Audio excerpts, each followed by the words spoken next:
जय हिंद, वंदे मातरम। स्वागत है आप सभी का free exam zone YouTube channel पर। दोस्तों, अगर आप बिहार सक्षमता परीक्षा 2024 की तैयारी कर रहे हैं तो आज हम सामान्य ज्ञान से 40 अति महत्वपूर्ण प्रश्न लेकर के आए हैं। तो आप लोग सेशन में अंत तक बने रहेगा और अंत में कमेंट करके बताना 40 प्रश्नों में आपसे कितने प्रश्न सही हुए। तो चलिए पहला शानदार प्रश्न देखते हैं।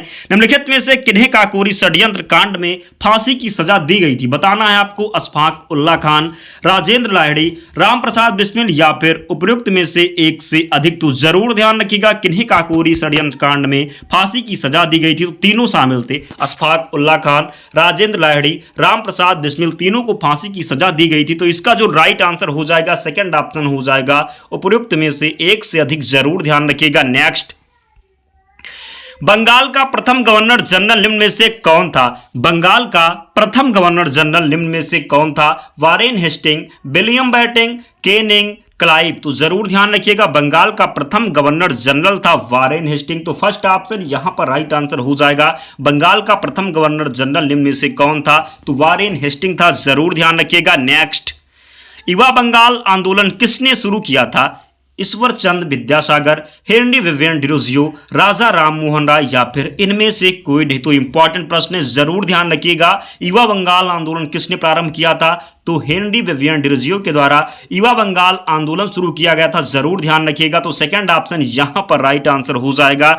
नेक्स्ट, पश्चिम बंगाल में रानीगंज क्षेत्र किस लिए विख्यात है? पेट्रोलियम, कोयला, एल्यूमिनियम या फिर तांबा। बात करें पश्चिम बंगाल में रानीगंज, तो रानीगंज किसके लिए विख्यात है? तो कोयला के लिए विख्यात है। जरूर ध्यान रखिएगा। पश्चिम बंगाल में रानीगंज क्षेत्र किसके लिए विख्यात है? तो कोयला के लिए विख्यात है। आप सभी को ध्यान रखना है। नेक्स्ट, औरंगजेब ने किस सिख गुरु की हत्या करवाई? औरंगजेब ने किस सिख गुरु की हत्या करवाई? गुरु हरगोविंद, गुरु तेग बहादुर, गुरु अर्जुन देव या फिर इनमें से कोई नहीं। तो बताना है आपको औरंगजेब ने किस सिख गुरु की हत्या करवाई थी? तो गुरु तेग बहादुर की करवाई थी। सेकंड ऑप्शन यहां पर राइट आंसर हो जाएगा। औरंगजेब ने किस सिख गुरु की हत्या करवाई थी? तो गुरु तेग बहादुर इसका सही उत्तर है। जरूर ध्यान रखिएगा। नेक्स्ट, मीन कैंप किस लेखक द्वारा लिखी गई है? मीन कैंप किस लेखक द्वारा लिखी गई है? हिटलर, मुसोलिनी, बिस्मार्क या फिर इनमें से कोई नहीं। तो जरूर ध्यान रखना है आप सभी को मीन कैंप किसके द्वारा लिखी गई है। कई बार ये प्रश्न एग्जाम में बना है, तो जरूर ध्यान रखिएगा। मीन कैंप किस लेखक द्वारा लिखी गई है? तो हिटलर के द्वारा लिखी। किसके द्वारा? तो मीन कैंप किसके द्वारा लिखी गई है? तो हिटलर के द्वारा लिखी गई है। जरूर ध्यान रखिएगा। नेक्स्ट,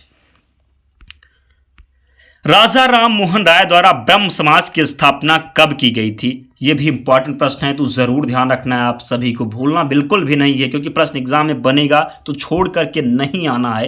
राजा राम मोहन राय द्वारा ब्रह्म समाज की स्थापना कब की गई? 1816, 1820, 1828 या फिर 1830। तो ध्यान रखना है आप सभी को।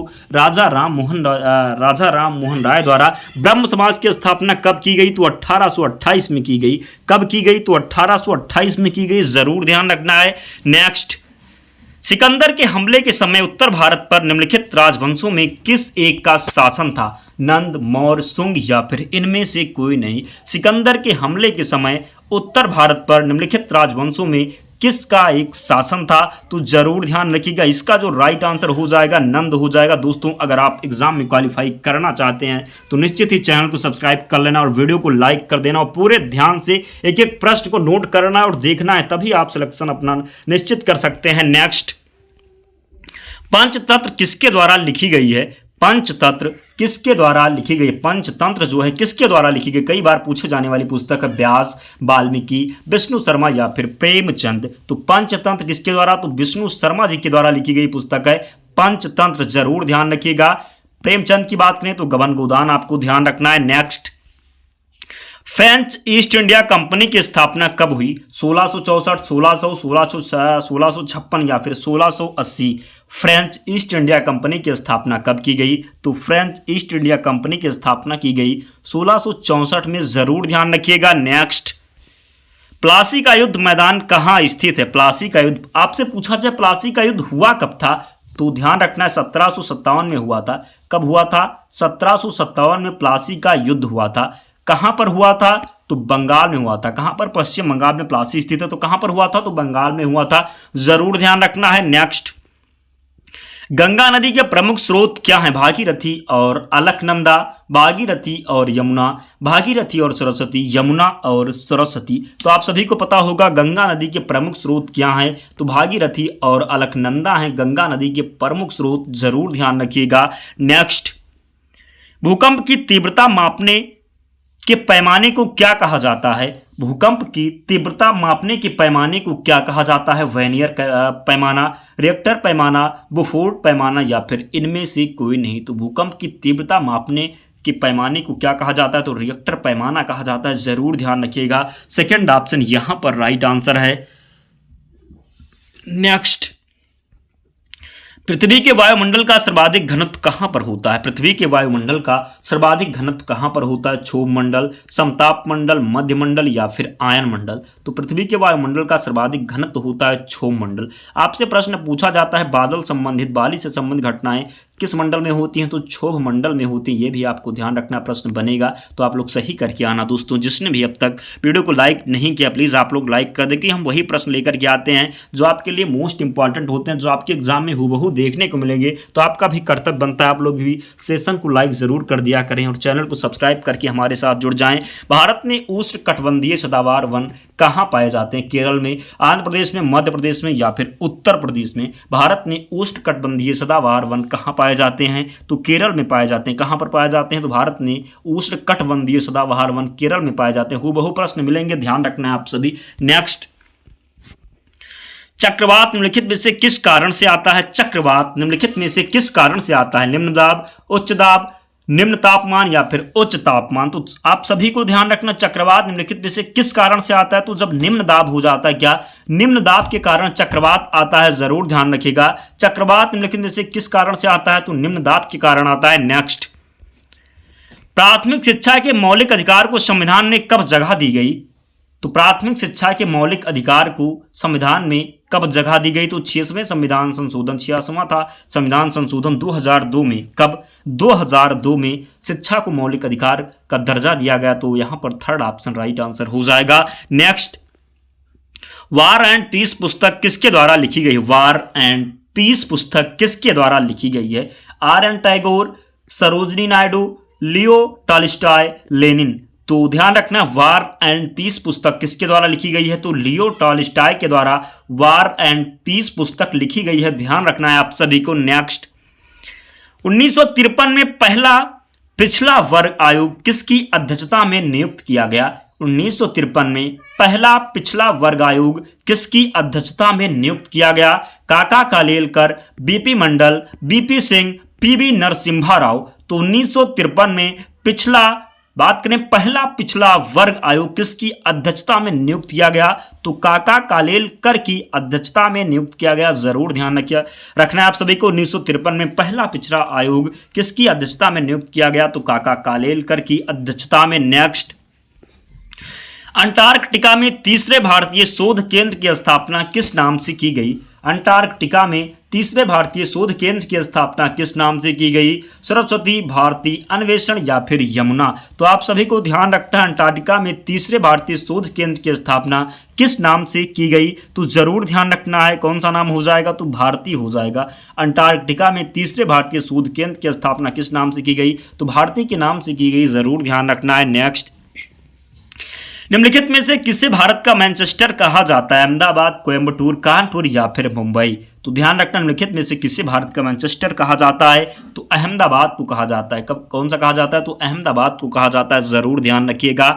नेक्स्ट, बिहार का अंतिम अफगान शासक कौन था? दाऊद खान करामानी, सुलेमान करामानी, ताज खान करामानी या फिर शेरशाह। तो कौन था? दाऊद खान करामानी था। कौन? दाऊद खान करामानी था। बिहार का अंतिम अफगान शासक कौन था? तो दाऊद खान करामानी था, जरूर ध्यान रखिएगा। नेक्स्ट, बिहार आए यूरोपीय मंत्रियों में कौन चिकित्सक भी था? बिहार आए यूरोपीय मंत्रियों में कौन चिकित्सक भी था? जॉन मार्शल, रैल्फ फिंच, मैक्रेन, इनमें से कोई नहीं। तो इसका जो राइट आंसर हो जाएगा, क्या हो जाएगा? तो जॉन मार्शल हो जाएगा। बिहार आए यूरोपीय मंत्रियों में कौन चिकित्सक था? तो जॉन मार्शल था, जरूर ध्यान रखिएगा।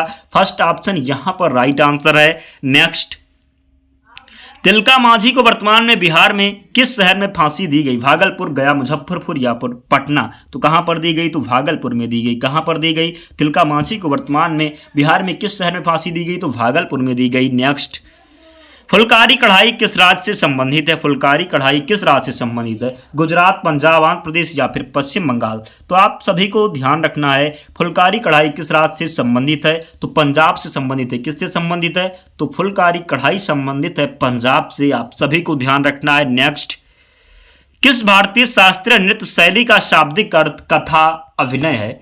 किस भारतीय शास्त्रीय नृत्य शैली का शाब्दिक अर्थ कथा अभिनय है? मोहिनीअट्टम, कथकली, कथक या फिर लावणी? तो आप सभी को ध्यान रखना, इसका जो राइट आंसर हो जाएगा कथकली हो जाएगा।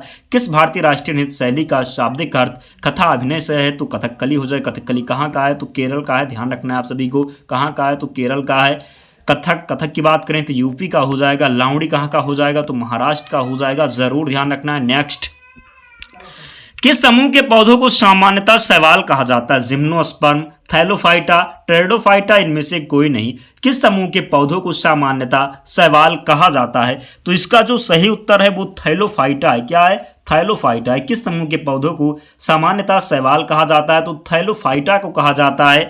जरूर ध्यान रखिएगा। नेक्स्ट, कौन सी तरंगे चमगादड़ को उनके रास्ते में आने वाली बाधाओं का पता लगाने में मदद करती हैं? कौन सी तरंगे चमगादड़ को उनके रास्ते में आने वाली बाधाओं का पता लगाने में मदद करती हैं? पराश्रव्य, अति प्राध्वनिक, पराध्वनिक, इनमें से कोई नहीं। तो कौन सी तरंगे चमगादड़ को उनके रास्ते में आने वाली बाधाओं का पता लगाने में मदद करती हैं? तो पराश्रव्य तरंगे करती हैं। कौन करती हैं? तो पराश्रव्य करती हैं। आप सभी को ध्यान रखना होगा। नेक्स्ट, राजाजी राष्ट्रीय पार्क किसका एक प्राकृतिक आवास है? राजाजी, आपसे पूछा जाए राजाजी राष्ट्रीय पार्क कहां पर है? तो ध्यान रखना है यूके में, यानी कि उत्तराखंड में है। ध्यान रखना है आप सभी को। पूछा गया है राजाजी राष्ट्रीय पार्क किसका एक प्राकृतिक आवास है? मछली का, एशियाई हाथी का, कस्तूरी मृग का या फिर इनमें से कोई नहीं? तो एशियाई हाथी का है। जरूर ध्यान रखिएगा। सेकेंड ऑप्शन राइट आंसर है। नेक्स्ट, रसायन शास्त्र में साबुन किसका लवण है? वसा, एसिड, ग्लाइकोल, फास्फोरस, कैल्शियम? रसायन शास्त्र में साबुन किसका लवण है? तो इसका जो राइट आंसर हो जाएगा वसा एसिड हो जाएगा। रसायन शास्त्र में साबुन किसका लवण है? तो वसा एसिड का है। जरूर ध्यान रखिएगा। नेक्स्ट, हमारे देश में एक स्थान है जिसे ठंडा रेगिस्तान कहते हैं। यह क्षेत्र ऊंचा, सुख और समतल है। कहाँ स्थित है? हमारे देश में एक स्थान है जिसे ठंडा रेगिस्तान कहते हैं।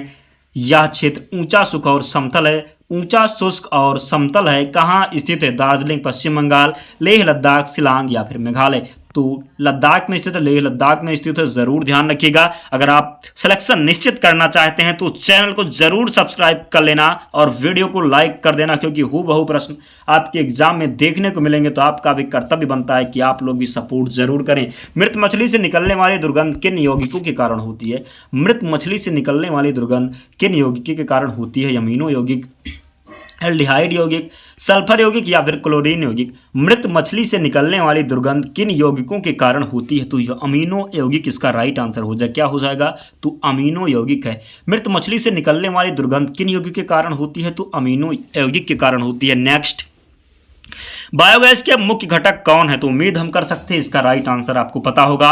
बायोगैस के मुख्य घटक कौन है? हाइड्रोजन, मेथेन, ब्यूटेन या फिर प्रोपेन? तो मेथेन आप सभी को पता होगा। बायोगैस के मुख्य घटक कौन है? तो मीथेन है। ध्यान रखना है आप सभी को। नेक्स्ट, निम्नलिखित में से क्या कृत्रिम पारिस्थितिकी तंत्र का उदाहरण है? कृत्रिम पारिस्थितिकी तंत्र का उदाहरण ध्यान रखना है। बगीचा, तालाब, झील या फिर इनमें से कोई नहीं? तो आप सभी को इसका आंसर तो पता ही होगा, बगीचा है। कृत्रिम पारिस्थितिकी तंत्र क्या हो जाएगा? तो बगीचा हो जाएगा। ध्यान रखना है। नेक्स्ट, निम्नलिखित में से किस तत्व की परमाणु त्रिज्या सबसे अधिक है? बात की जाए किस तत्व की परमाणु त्रिज्या सबसे अधिक है? Helium, nitrogen, beryllium? उपयुक्त में से एक से अधिक? तो ध्यान रखना है, जब पूछा जाए सबसे अधिक परमाणु त्रिज्या किसकी है, तो ये चारों ऑप्शन गलत है। राइट आंसर जो हो जाएगा लिथियम हो जाएगा। क्या हो जाएगा? उपयुक्त एक में से अधिक की जगह आप लोग लिथियम कर लें। क्या हो जाएगा? तो लिथियम हो जाएगा। ध्यान रखना है आप सभी को। और जब आपसे पूछा जाए निम्नलिखित में से किस तत्व की परमाणु त्रिज्या, क्या परमाणु त्रिज्या सबसे कम होती है, तब आप क्या लगाएंगे? तो हीलियम लगाएंगे। लेकिन यहां पर अगर अधिक होगा तो लिथियम हो जाएगा, अधिक जब होगा तो लिथियम, कम होगा तो हीलियम। ध्यान रखना है, गलती नहीं करना है। नेक्स्ट, वह अम्ल कौन है जो चींटी के डंक में प्राकृतिक रूप से पाए जाते हैं? ऑक्जेलिक अम्ल, लैक्टिक अम्ल, एसिटिक अम्ल या फिर इनमें से कोई नहीं। वह अम्ल कौन है जो चींटी के डंक में प्राकृतिक रूप से पाए जाते हैं? तो ऑक्जेलिक अम्ल हो जाएगा। क्या हो जाएगा? तो ऑक्जेलिक अम्ल पाया जाता है चींटी के डंक में, जरूर ध्यान रखिएगा। नेक्स्ट, यक्ष्मा रोग पैदा करने वाला मुख्य कारक कौन है? तो यक्ष्मा रोग पैदा करने वाला मुख्य कारक कौन है? माइकोबैक्टीरिया, रैपिडोवायरस, उपयुक्त में से दोनों या फिर इनमें से कोई नहीं। तो माइक्रोबैक्टीरियम है यक्ष्मा रोग पैदा करने वाले का मुख्य कारण। क्या है?